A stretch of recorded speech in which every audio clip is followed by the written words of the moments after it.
Welcome to Labor on the Job. I'm the host, Steve Zeltzer. Tonight we're going to be looking at the case of the Freightliner workers, UAW members who are in a struggle, the leadership of that local, for their jobs back after a strike. And joining us tonight by phone in Cleveland, North Carolina are Franklin Torrence, Brother Allan Bradley, Sister Glenn Swinford, and Robert Whiteside. Welcome to the show. How you doing, Steve? Good. I'm glad you could all join us tonight. Now, you are the members of the bargaining committee and the executive board of this local 3520 in North Carolina, and that local represents Freightliner workers. Is that correct? That's correct. And what does the Freightliner do there? What do they produce? Trucks? Manufacture heavy trucks. They manufacture heavy trucks. Yes. So the trucks that people drive in this country, a lot of them come from your factory. Yes. Oh, yes. Now, your company is also owned by Daimler Benz. Is that correct? That is correct. Yeah, the Chrysler. It used to be Chrysler, but they split off. So why don't we talk about, first of all, how the plant was organized and when you became a union down there at the plant, Freightliner plant. Allan. Okay, Allan, do you want to address that? And maybe you could speak up. Yeah. Okay. Well, our plant was the international UAW attempted several times. You should speak up. We can't hear you very well, so speak up, please. Robert, you're going to have to talk to Franklin because I can't talk any louder. Oh. Okay, I can. The UAW attempted previously, up until the year 2002, the UAW had several attempts to organize our plant, and it was unsuccessful. In 2002, the UAW attempted to organize a sister plant of ours, which is now 5286 in Gastonia, North Carolina, which is a parts manufacturing plant. They did a national labor relations election, and that attempt was unsuccessful. They failed with the vote to organize that local. So by the end of 2002, with the merger of Daimler Chrysler, the Freightliner and Chrysler had a neutrality agreement that would allow a card check procedure to take place to organize the plants in North Carolina. I see. Because North Carolina is an open shop state? It's a right-to-work state. Right-to-work state. So it's very difficult for workers to organize unions there. Absolutely. I see. So you were organized with this card check, and what kind of support did you have for the union there at that time? At that point in time, we were successful with the card check. It was our facility won the card check in one day. The way the card check worked, it was whenever you 50% of the workforce signed union cards, then the plant was organized. We did that. We managed to do that in one day, which we had 2 weeks to do that, but we were successful in doing it in one day. So you had tremendous support. Did you have an organizing committee there? Yes, we were all members of the voluntary organizing committee, which means that we had to handbill each morning and in the evenings during shift changes to rally support to get those cards signed and get them back to the international union and the company to petition the NLRB for a union in our plant. I see. Now, Glenna, I mean, what was the plant has women workers, black, white. It's an integrated plant. Yes, it is, Steve. And there are a lot of women work there. Also, there's minorities of all types. Black, with females, Hispanics. And what were the issues for the women workers about why they wanted a union? Did they have particular issues? Well, actually, what started getting the union in there is because we had suffered a pay cut, and also our insurance. We had to start paying premiums on that. I see. And this was one of the reasons why everybody felt that a union should come in to lock our benefits in place. But at that time, the women were paid equal as the men. I see. So there was equal pay for the equal work at that Yes. time. I see. So after you won the election through the card check, And then you had an election, and at that time, were you elected to the leadership of the local? Okay, after at that time, after the card check, I guess it was about in the spring, we held the elections for the bargaining committee. I see. And myself and Robert Whiteside were elected to the bargaining committee. I see. And then you began to negotiate for a contract. Yes, we did. Well, actually, what we did was we started with the proposals based on the resolutions that came from the contract surveys that the membership, the card signers had filled out. I see. So, and then we went into negotiations. So you actually went to the members and said, what do you want? What are your highest priorities for bargaining with the company? Yes, that is. And at that time, we did not know, actually, a lot of the resolutions that we took to the table, we were not successful in getting, such as cost of living, profit sharing, supplemental pay. All this was involved in that pre-agreement for the card check that would not allow us to get this at the table. So in other words, who was the pre-agreement with or between? This was between Freightliner and the International, UAW. I see. So they had, without your knowledge, signed an agreement taking some things off the table. Is that what happened? Yes. Well, we took them to the table, but we were unsuccessful. I see. We were not. Also, we could not have what is called a pattern agreement with Mount Holly. We could not be paid equal to Mount Holly, which was already organized. So that would have strengthened your bargaining power if you were had a pattern agreement with a similar company or the same company. Yes, Right. it would have. And were you in touch with those workers at that local? We had met with them before, but we did not know that about this pre-agreement for the card check. I see. So you were on a strike. You eventually got a contract, and then you were negotiating for another contract, and then you went on strike. Yes. And when was that? That's correct. When was that? Maybe Allan, why don't you talk about that? Well, I'll try, but for some reason you can't hear me too well. I tonight, can hear you now. It sounds better. Okay. Our contract expired on March 31st at midnight, and the strike action actually took place on April the 2nd. The company and our international union came into the bargaining and told us that that they had given us their last best and final offer, when in fact they had only presented us an economic proposal an hour earlier, and it was the first economic proposal we had seen at all from the company. I see. They told us that we had their last best and final offer, and they wanted us to take it back to our membership and get it ratified, the company and the international union. So the international was in the bargaining at that time. Yes, they were. I see. Yes, right. And we told them that we could not take that agreement back to our membership with 22 open articles, and with also 86 health and safety issues that were still open. But they were more, they just seemed concerned that they wanted us to take that economic package to the membership and get it ratified. We were of the opinion that if we did that, then the 22 open articles could not be negotiated in any way, shape, or form. They told us that we would negotiate that stuff post-ratification, but we were not willing to take that back to our membership. So they wanted you to get rid of the health and safety issues, take them off the bargaining table. Well, no, they didn't. They actually told us that we would negotiate all the open issues of the contract post-ratification. I see. They wanted our membership to ratify the economic package and then come back to the table after that.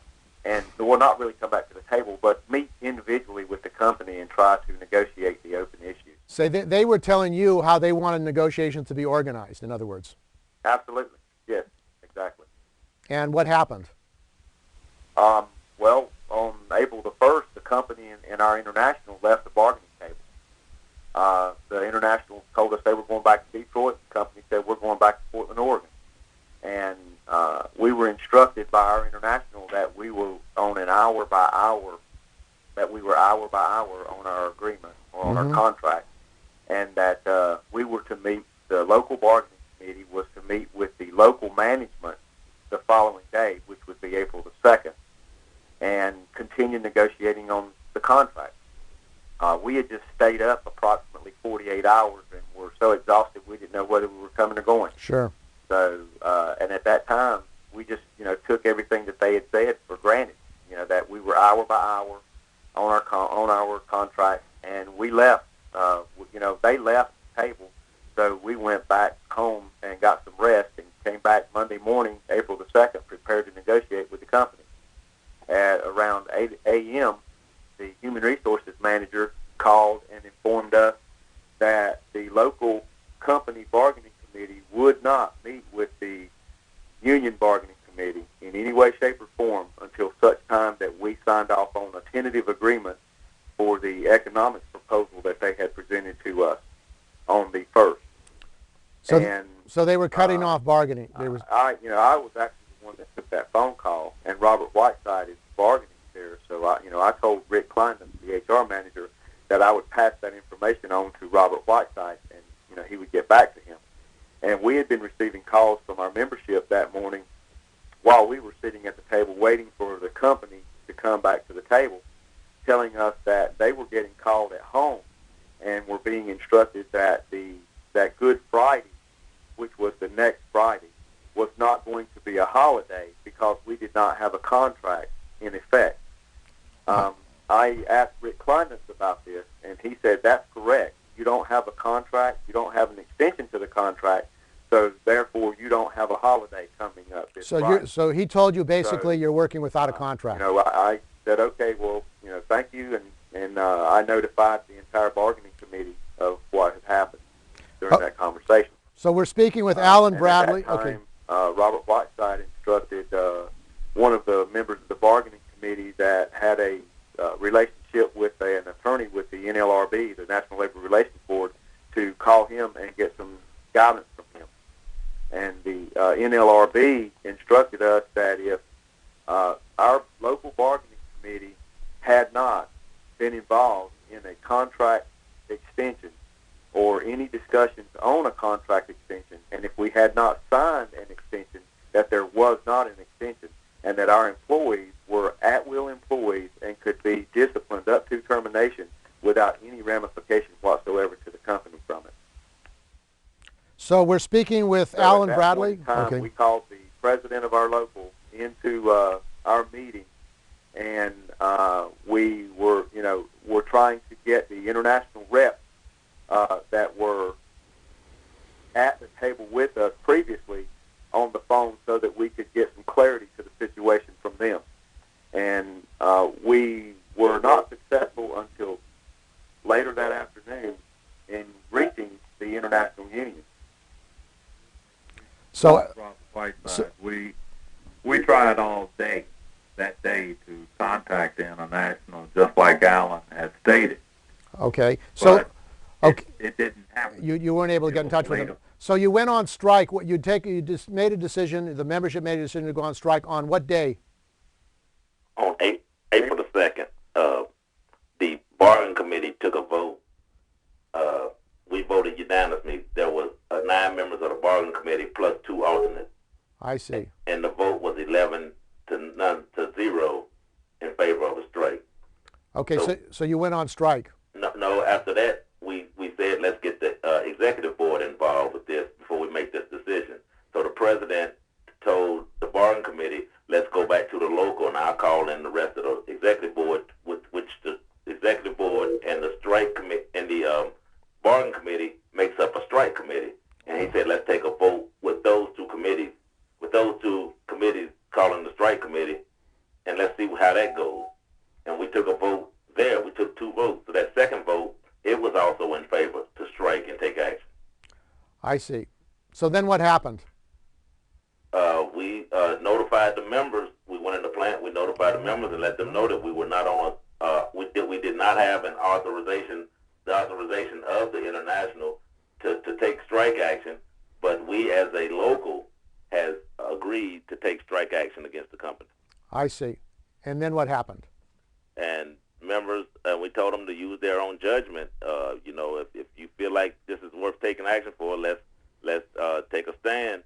But we did not advise nobody. We did advise them that this was not an authorized strike, so you would not be receiving strike benefits or medical coverage if we take this action. So they were advised, and then at that time, 1,300 of the workers inside that plant that night walked outside. So they walked out, and then did you have picket lines? Yeah, we formed a picket line. You formed a picket line, so you didn't have a contract, and you were out on strike. So what happened the next day?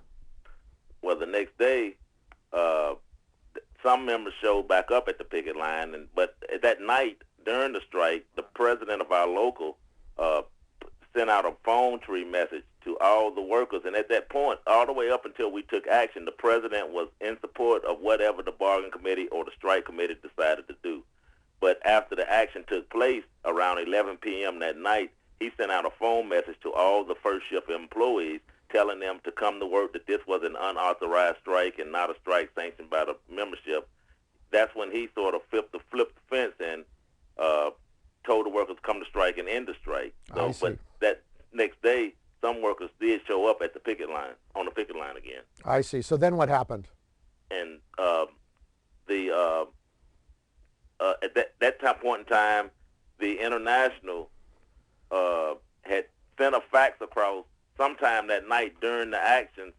They sent a fax across to the company, to corporate management, and they got some kind of some kind of contract agreement written up, extension agreement written up through fax sometime that evening. So in other words, the International, without authorization of your executive board or bargaining committee, reached an agreement with the company, and they said that the strike is over. Yeah, sort of.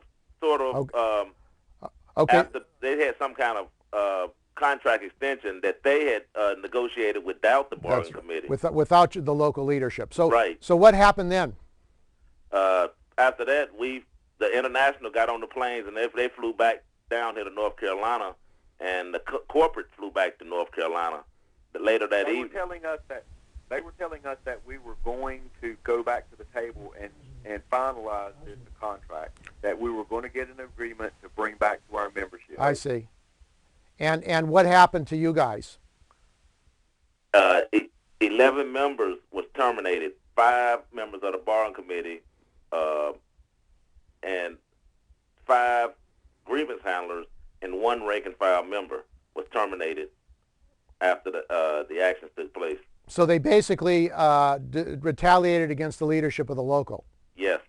And you were the leaders of the local. Some yes. of the leaders of the local. So so everyone went back to work except for these people that were terminated, the 11 people. That's correct. Yeah.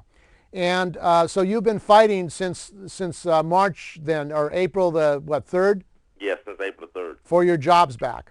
Yes. And were you able to get unemployment? Well, yes. We had to go through a hearing with the unemployment. Our international union did not even assist us with that. They had promised us, first of all, they promised us after this thing was over on April the 5th that they promised us that they had an agreement with the company that we would have a speedy arbitration, that the company has agreed to give us a speedy arbitration within 6 to 8 weeks after that action, after we were terminated. We're going into our 8th month now. Well, we're past our 8th month now. We're going into the 9th month. I see. So you're fighting for justice and to get your jobs back. And also, I understand you're fighting for the UAW International, which has a $700 million strike fund to pay you strike payments and also pay your medical bills while you're in this battle to get your jobs back. Yes. And at this Well, actually, they have a $1 billion strike. It's a $1 billion strike fund, and you were basically fired when you were out in strike. Yes. That's correct. I see. And you've also set up a website, and we have we'll put it up on the title on the page. It's www.justice45.com. People can find out about your case.